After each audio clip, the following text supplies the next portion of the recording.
और इस पूरे मामले के बाद तृणमूल कांग्रेस ने अपने बागी नेता कुणाल घोष को कारण बताओ नोटिस जारी कर दिया है। इस नोटिस में पार्टी ने पूछा है कि पार्टी सांसद सुदीप बंदोपाध्याय के खिलाफ अपमानजनक टिप्पणी करने के लिए उनके खिलाफ अनुशासनात्मक कार्रवाई आखिर क्यों न की जाए, ये बताएं कुणाल घोष।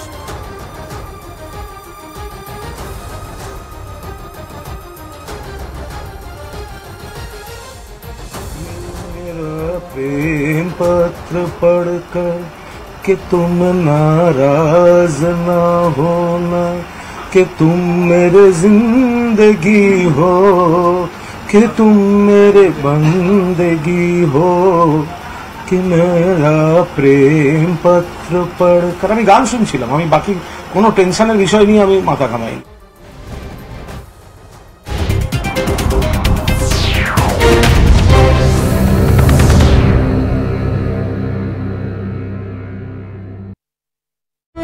इसके बाद उस छात्र के दोस्तों ने आरोप लगाया था कि लेफ्ट के छात्र संगठन एसएफआई के कार्यकर्ताओं ने उसे परेशान किया था और इस वजह से उस छात्र ने खुदकुशी की थी। इसी के बाद एसएफआई के आरोपी कार्यकर्ताओं की गिरफ्तारी की मांग शुरू हो गई।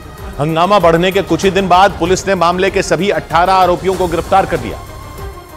लेकिन मामला शांत नहीं हुआ और केरल में विपक्ष ने प्रदर्शन जारी रखा और मार्च निकाला।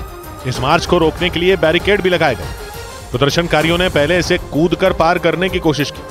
इस चक्कर में कुछ प्रदर्शनकारियों की पुलिस से धक्का मुक्की हुई और जब ये लोग बैरिकेड पार नहीं कर पाए तो पुलिस की तरफ बढ़े और इनकी एक बार फिर पुलिस से खींचतान हो गई। इसके बाद प्रदर्शनकारियों ने पुलिस के सामने ही नारे लगाए। जिस छात्र की मौत पर केरल का सियासी पारा चढ़ा उसकी रैगिंग का आरोप लगा और पुलिस के मुताबिक आरोपियों ने उस छात्र को बेल्ट और केबल के तार से बुरी तरह पीटा था। आरोप लगा कि छात्र की करीब 4 घंटे तक पिटाई की गई थी। पुलिस ने मामले के 18 आरोपियों को अदालत में पेश करते हुए उन्हें जमानत नहीं देने की मांग की। इधर दिल्ली के करीब हरियाणा के फरीदाबाद से एक ऐसा वीडियो सामने आया जिसने पूरे शहर को खौफ से भर दिया। वहां एक ट्रक ने उसके ठीक सामने चल रहे एक स्कूटर को टक्कर मार दी। यह हादसा उस वक्त हुआ जब वो स्कूटर सवार ड्यूटी खत्म कर अपने घर लौट रहा था और उसी वक्त पीछे से आ रहे उस ट्रक को टक्कर मार दी और वो उसके पहियों के नीचे आ गया। वीडियो में वो ट्रक सीधे चलते हुए अचानक अपनी बाईं तरफ मुड़ता दिखाई दिया और तभी उसने अपने ठीक सामने चल रहे उस स्कूटर को कुचल दिया। इसके बाद आसपास खड़े लोग दौड़कर वहां आ गए। इस दौरान उस ट्रक के ड्राइवर ने चुपचाप दरवाजा खोलकर भागने की कोशिश की, लेकिन वहां लगी भीड़ को देखकर वो डर गया और वो वहीं बैठा रहा। इसके बाद उसने मौका पाकर अपना ट्रक पीछे किया और फिर से वहां से भागने की कोशिश की, लेकिन लोगों ने उसके ट्रक को घेर लिया। कुछ लोग तो ड्राइवर सीट के पास जाकर उसे खींचते दिखाई दिए, लेकिन इसके बाद भी वो ड्राइवर वहां से भागने में कामयाब हो गया। बताया गया कि इस हादसे में उस स्कूटर सवार की मौत हो गई, जबकि पुलिस ने मामला दर्ज कर उस ट्रक ड्राइवर की तलाश तेज कर दी। इस बीच नौसेना के युद्धपोत से लापता हुए नौसैनिक के मामले की जांच सीबीआई से कराने की मांग उठी। नौसेना के युद्धपोत से लापता हुए नौसैनिक साहिल वर्मा के घर वालों ने प्रधानमंत्री से इस मामले में दखल देने और सीबीआई से जांच कराने की मांग की। अरब सागर में नौसेना के युद्धपोत पर तैनात साहिल वर्मा 27 फरवरी से लापता बताए गए। भारतीय स्पेस एजेंसी इसरो के चेयरमैन एस सोमनाथ को पेट का कैंसर होने का पता चला था। खबर है कि इसकी जानकारी उन्हें सूर्य मिशन आदित्य L1 की लॉन्चिंग के दौरान मिली थी। इसके बाद उन्होंने इसका इलाज चेन्नई में करवाया था। खबर है कि दुनिया के 8 बड़े शहरों में पीने का पानी खत्म होने का खतरा बढ़ गया। संयुक्त राष्ट्र की एक रिपोर्ट के मुताबिक इन शहरों में 2030 तक 40% तक पानी की कमी हो सकती है। इनमें भारत का शहर बेंगलुरु भी शामिल है। उधर पंजाब विधानसभा में कांग्रेस नेता प्रताप सिंह बाजवा और मुख्यमंत्री भगवंत मान के बीच तीखी बहस हो गई। बजट सत्र के दूसरे दिन विधानसभा की कार्यवाही शुरू होते ही भगवंत मान ने एक ताला चाबी स्पीकर को दी और सदन के दरवाजों को बंद करने की अपील की। इसी बात पर कांग्रेस नेता भड़क गए और हंगामा शुरू कर दिया। लेकिन हंगामे के दौरान ही कांग्रेस नेता प्रताप सिंह बाजवा को मुख्यमंत्री भगवंत मान ने जबान संभालकर बात करने की नसीहत दे दी।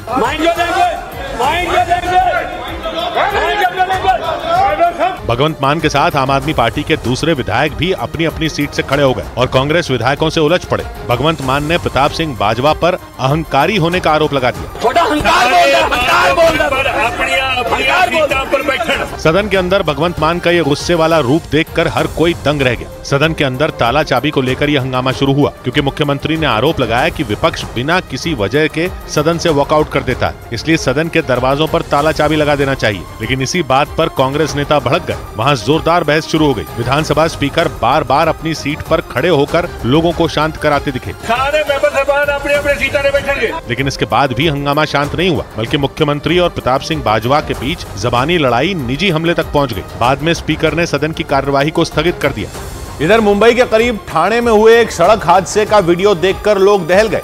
वहां नवी मुंबई में एक तेज रफ्तार बस डिवाइडर के ऊपर चढ़ गई, लेकिन डिवाइडर पर चढ़ने से पहले उसने सड़क पर एक कार को टक्कर मार दी और टक्कर मारने के बाद वो बेकाबू होकर डिवाइडर के ऊपर चढ़ती नजर आई।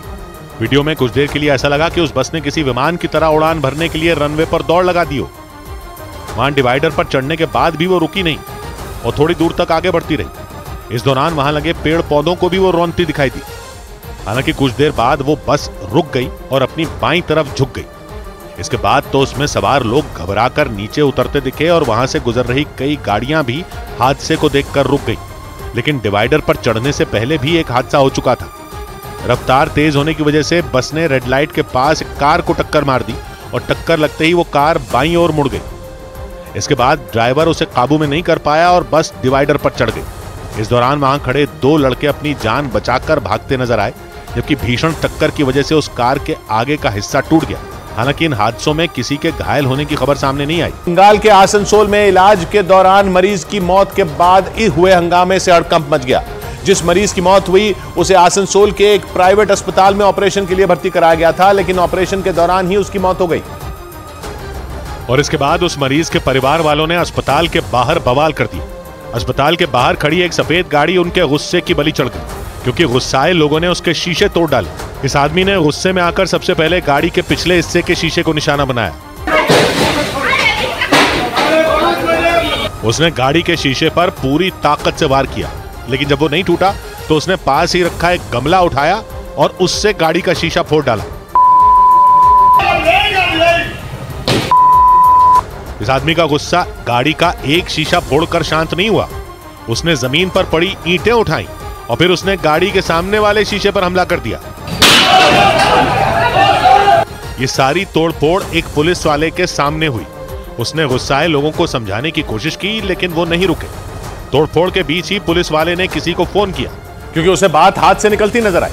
हंगामा करने वाले लोगों ने मांग की कि मरीज की मौत के लिए जिम्मेदार डॉक्टर को तुरंत गिरफ्तार किया जाए, और जब गिरफ्तारी में देरी हुई तो अस्पताल के बाहर हंगामा शुरू हो गया और तोड़फोड़ शुरू हो गई। बताया गया कि इन लोगों ने जो गाड़ी तोड़ी वो आरोपी डॉक्टर की थी और इस गाड़ी का इन लोगों ने बुरा हाल कर दिया। गाड़ी का पीछे का शीशा भी चकनाचूर हो गया, क्योंकि आरोपी डॉक्टर की गिरफ्तारी में देर हुई। हंगामे के बीच पुलिस वाले ने इन लोगों को रोकना चाहा, लेकिन उन्होंने उसकी बात नहीं सुनी। इसके बाद कुछ और लोग आए और उन्होंने गुस्साए लोगों को शांत कराना चाहा। इसके बाद बहस शुरू हो गई और आसनसोल के इस प्राइवेट अस्पताल के बाहर हंगामा चलता रहा। उधर उत्तर प्रदेश के कन्नौज में घूसखोरी के आरोप में शिक्षा विभाग के दफ्तर के क्लर्क की गिरफ्तारी विवादों में आ गई, क्योंकि उस क्लर्क को गिरफ्तार करने वाली एसीबी की टीम पर ही उंगली उठी। आरोप लगा कि एसीबी की टीम ने क्लर्क को फंसाने की कोशिश की। क्योंकि पिछले हफ्ते हुई गिरफ्तारी के इस मामले के कुछ नए वीडियो सामने आए और पूरी कहानी ही पलट गई, क्योंकि वीडियो में दो लोग आरोपी क्लर्क को जबरदस्ती एक लिफाफा पकड़ाते दिखे, लेकिन शिक्षा विभाग